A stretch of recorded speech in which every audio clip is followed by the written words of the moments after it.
Welcome to Time of Death. This video is for informational purposes and in no way meant to glorify or condone violence. In today's video, we'll be discussing the murder of Iyanna Kassian. Kassian was found dead on Thursday, May 26, 2016, in the 8500 block of Holloway Drive in West Hollywood, according to LA County coroner records.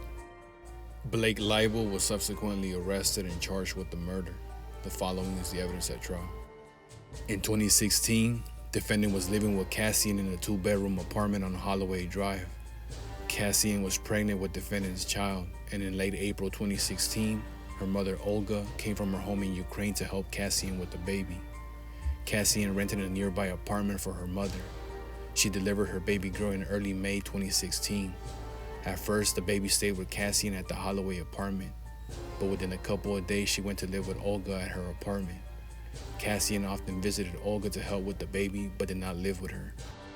After Kassian and her mother went shopping together for a baby stroller on May 23rd, Olga never saw her daughter alive again. Their more than 7-minute phone conversation on the afternoon of May 24th was their last. Surveillance videos at the Holloway apartment complex and cell phone data indicated that Kassian returned home at 9:30 p.m. and never left her apartment alive after that. On May 25th, Olga called her daughter many times with no response. On May 26, Olga called, texted, and sent several chats between 1:45 a.m. and 11 a.m., all of which went unanswered by Kassian. In one text sent just before 3 a.m., Olga said in Russian, "Iyanna, answer me. Are you alive, my dear daughter? I called the police because he's holding you there. I came over there and knocked. Answer me." Later that morning, Olga returned to her daughter's apartment, went to the front door, and called 911. When Deputy Mika Johnson arrived, Olga brought him up to date, and he spoke to a neighbor in the hallway who had not seen anyone in the last day or two. Deputy Johnson knocked on the door and received no answer. Deputy Johnson obtained a key to the apartment, and when other deputies arrived on the scene, he used the key to unlock the door. Deputy Johnson was unable to open the door because the inside safety latch was engaged, so he turned the investigation over to Deputy Todd Moore, who consulted with their sergeant. It was determined that exigent circumstances existed, so they kicked in the door. The deputies entered the unit and found no one in the living room, dining room, kitchen, or on the balcony. The apartment was completely dark and the door to the hallway was locked. The deputies forced the door open, but a mattress was barricading the door. After Deputy Moore managed to enter the hallway and remove the mattress, the other deputies followed and checked the guest bedroom and bathroom. Though they found no one, Deputy Moore observed blood on the headboard in the bedroom. Next, the deputies went to the master bedroom, where the door was locked. After announcing their presence, the deputies kicked in the door and found another mattress barricading that door from the inside. The deputies called out, "Come out, if there's anyone inside, come out." A male voice from inside the bedroom responded saying that he was not going to come out because he was afraid the deputies would beat him up. Deputy Moore said that they were just there to check on his girlfriend and asked where she was. Defendant replied that she was fine at Cedars-Sinai Hospital and gave them a room or bed number. Defendant also said that his father was going to be there soon and that he was not going to come out until he arrived. Defendant apparently referred to Stephen Green when he said father, as Green was both defendant's accountant and his mentor. Defendant had called Green around noon and asked him to come to the apartment. When Green arrived at the apartment, he identified himself to deputies and explained his presence at the scene. Deputy Moore brought Green into the hallway to speak to defendant through a partially open bedroom door. When Detective Gregory Boagny arrived at the apartment, he found Green in the living room on the phone with defendant, who was still inside the master bedroom. After Green hung up, Detective Boagny asked him to call defendant back. Detective Boagny then took the phone and spoke to defendant. After a few minutes of conversation, defendant agreed to come out, and when he did, he was wearing only white boxer shorts. The deputies had entered the bedroom to search when one of them screamed, "She's on the bed." Detective Moore saw Kassian's body on the bed, ordered everyone outside the apartment, and called in 2 paramedics who were waiting outside. They pronounced her dead around 1:02 p.m. Kassian's naked body was lying on a clean sheet and was covered by a red Mickey Mouse blanket over a blue polka-dotted blanket. Her head was on a pillow, and her scalp had been removed. Bloodstains and human flesh were found behind the bed, and bloodstains were on the wall near where Kassian's head had been. A portion of an eyebrow was found on the floor near the bed, and there were bloodstains on the mattress of the second bed, a side table, and in other parts of the bedroom. The mattress that had been blocking the door to the master bedroom belonged to the second bed in that bedroom, and it too had bloodstains, including one large one. There was a clump of hair and a bloodstained razor in the trash can. When the deputies entered, warm water was running in the bathtub of the master bathroom, which was turned off. Bloodstains and hair could be seen in the tub, and the drain letter tested positive for blood. The drain of the sink also tested positive for blood. A green paring knife, similar to others found in the kitchen, was found in the top drawer of the bathroom, with blood where the handle met the blade. The mattress that had been blocking the hallway door belonged to the bed in the guest bedroom, and blood was found on it as well. The oval shape of the bloodstains found on the headboard of the bed in the guest bedroom were consistent with having been made from the top of the victim's scalp head. Evidence was found in the dumpster under the trash chute located in the hallway about 20 feet from the defendant's unit.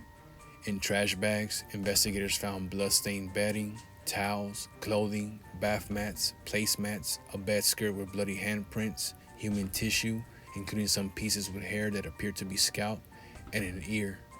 DNA testing revealed Cassian's DNA on items including some of the tissue, the ear, and the bed skirt.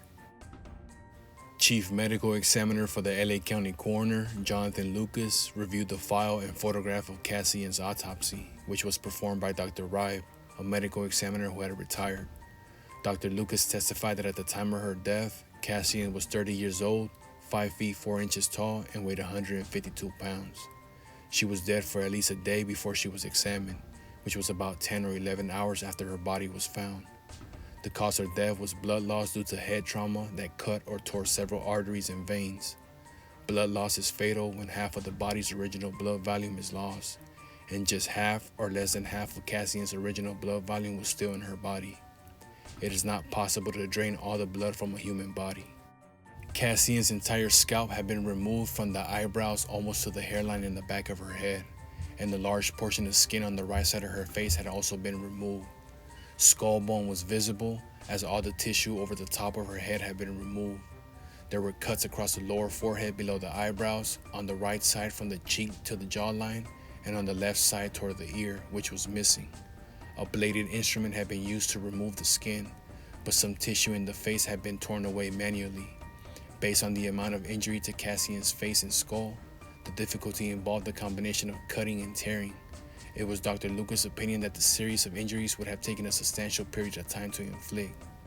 The injuries Dr. Lucas observed would have been very painful to Cassian, and he found indications on the body that supported the finding that the victim was alive during the infliction of her injuries.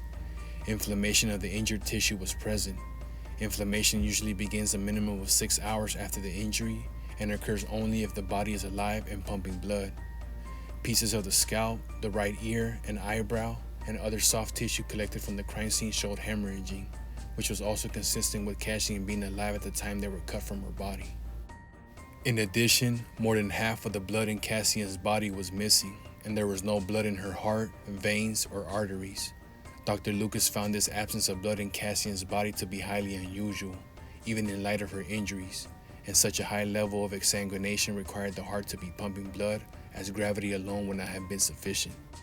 Dr. Lucas opined that the bloodletting could have been accomplished by placing Cassian in the bathtub with her head lower than her feet, with water running over her scalp, head, and ear. The water would have washed away the blood in the open areas, increased blood flow, and hindered any type of clotting from occurring in the injured areas. Dr. Lucas's findings and observations were also consistent with Cassian's body being placed on a clean bedsheet after she was washed and dead. Sergeant Robert Martindale from the Sheriff's Homicide Bureau testified that he met with and photographed defendant at the sheriff's station during the evening of May 26, 2016, after defendant was arrested. Defendant appeared to be clean and recently washed or bathed. He measured 6'3" with a weight of 210 pounds.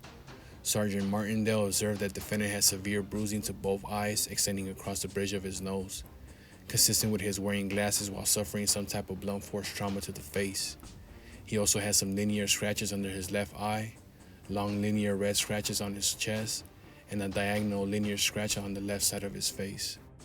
Defendant was charged by indictment with 4 counts: murder, aggravated mayhem, torture, and assault with intent to commit a felony.